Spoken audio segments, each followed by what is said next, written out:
Este fin de semana se desarrolla en la India la cumbre del G20. Los principales temas: la economía global, el cambio climático y la guerra entre Rusia y Ucrania. Allí estamos compartiendo algunas de las imágenes de la llegada, por ejemplo, del presidente argentino, Alberto Fernández, junto al canciller Cafiero.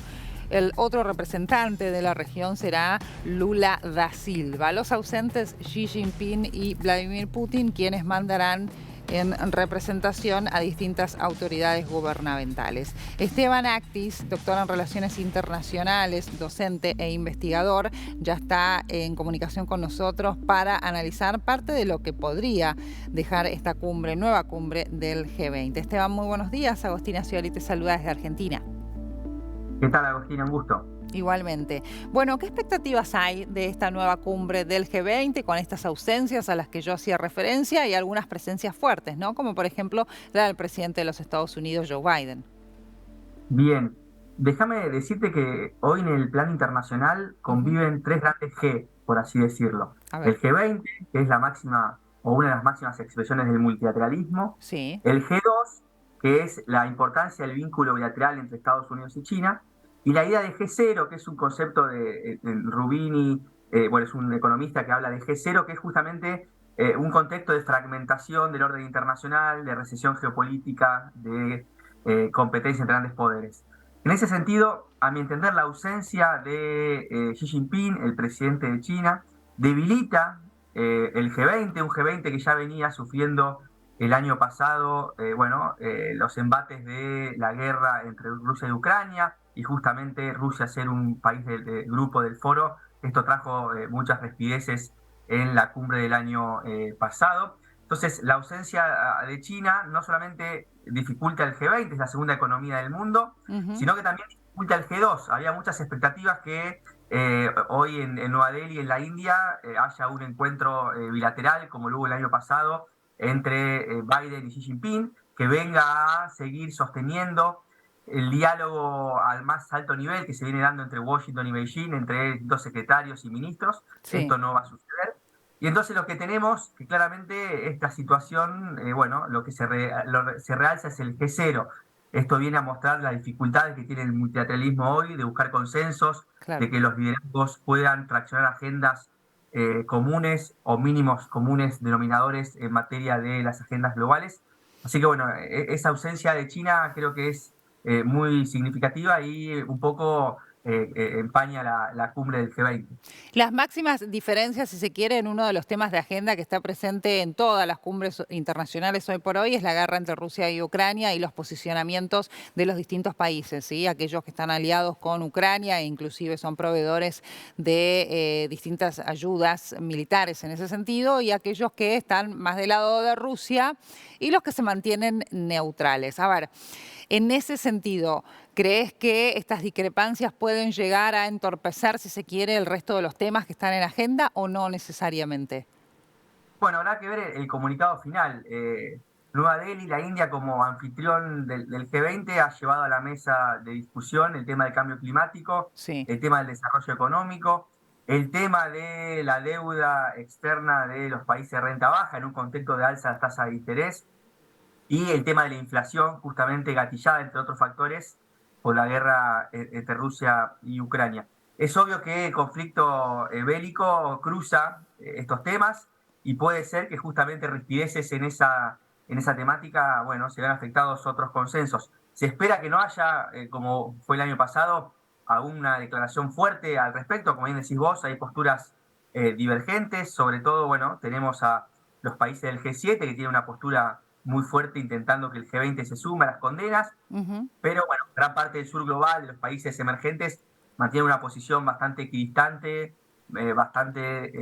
como se llama actualmente, de hedging, de cobertura, intentando no tener compromisos en un conflicto que lo ven justamente ajeno. Y en Claro. ese sentido, bueno, lo que se espera es que, de mínima, que ese tema, bueno, pueda ser encapsulado y no afecte el desarrollo de otras agendas que sí son muy importantes, sobre todo el cambio climático. Digo, Ujú. se espera la próxima, la COP climática. Bueno, el G20 siempre es un anticipo de algunos consensos, ya no en las palabras, en los documentos, sino en la acción que En se acciones, requiere. ¿no? Claramente, Sí, hoy sí, ya sí, los sí. compromisos ya están, pero bueno, las acciones vienen totalmente dilatadas de lo que se viene acordando en las últimas COP. Totalmente, más aún considerando que va a estar Guterres, ¿no? El representante de la ONU, quien ha tenido declaraciones fuertes a lo largo de esta semana hablando del cambio climático. Digo, es algo que ya llegó, que ya está instalado, que probablemente muchos de nosotros veíamos como algo muy lejano, pero sin embargo basta ver con las distintas catástrofes que están ocurriendo hoy a nivel mundial, incendios, inundaciones, terremotos, y que hablan entonces de ya una urgencia, ¿no? Al margen de estas manifestaciones de los grandes líderes mundiales a los que ya estamos acostumbrados, pero digo, en la acción, ¿no? En el día a día, qué es lo que se está haciendo. En ese sentido, Lula da Silva ha centralizado gran parte de su campaña en la cuestión climática como su sello para diferenciarse también de Jair Bolsonaro y de lo que ha sido su política medioambiental totalmente distinta a los objetivos de Lula da Silva. ¿Crees que en ese sentido pueda llegar a destacarse Lula, considerando también que van a asumir la presidencia el año próximo? Bueno, se espera que claramente Lula da Silva sea uno de los presidentes más activos y con mayor intento de aglutinar consensos. Lula da Silva viene siendo en esta tercera presidencia un presidente muy activo internacionalmente, ha viajado a giras internacionales en gran parte de su mandato, y justamente Brasil va a recibir el país anfitrión para el año 2024, y la agenda climática claramente va a ser central. Sobre todo Lula da Silva va a llevar a la mesa un indicador que se viene desarrollando, que es la reducción en este último año de la deforestación en el Amazonas, como una carta de justamente los compromisos que viene asumiendo Brasil en la temática. Y está claro que el rol de Brasil, como viene siendo en muchos foros multilaterales, es solicitar la importancia del financiamiento global, sobre todo para los países de renta media y en desarrollo, justamente para que puedan asumir los compromisos de transición energética, de cambios paradigmas productivos, como son, por ejemplo, las leyes europeas de deforestación o de huella de carbono. Entonces, lo que necesita el sur global es financiamiento, y este grupo del G20 es un ente ideal para que los países intenten lograr esos compromisos, no solamente de los países, sino también de los organismos multilaterales, del sector privado. Así que creo que Lula da Silva va a tener un rol destacado en esta cumbre. Hay representantes también del Fondo Monetario Internacional y del Banco Mundial, y estábamos viendo allí las imágenes del presidente argentino, Alberto Fernández, junto al canciller, ¿no? Cafiero, Santiago Cafiero. ¿Hay alguna posibilidad de lograr algún tipo de avance en alguna negociación, de ayuda, mejor dicho, porque ya el reacuerdo con el Fondo Monetario Internacional ya fue cerrado por Sergio Massa? Pero digo, en ese sentido, ¿hay alguna esperanza para la Argentina de conseguir alguna otra cuestión económica en una situación tan crítica? ¿O es un tema demasiado puntual?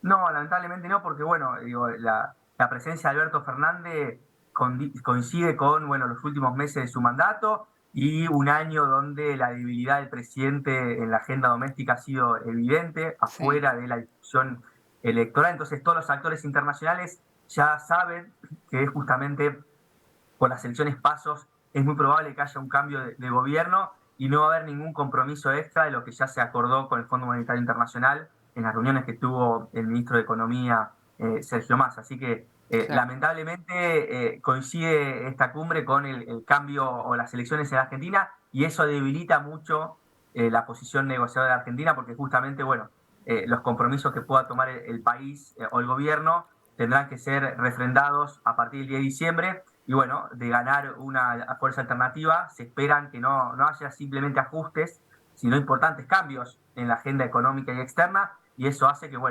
los actores internacionales estén expectantes, una estrategia de wait and see, a ver cómo sucede y cómo se desarrollan los hechos en Buenos Aires. Sin lugar a dudas. Esteban, muchas gracias por este contacto con nosotros, muy amable. A ustedes, gracias. Hasta luego.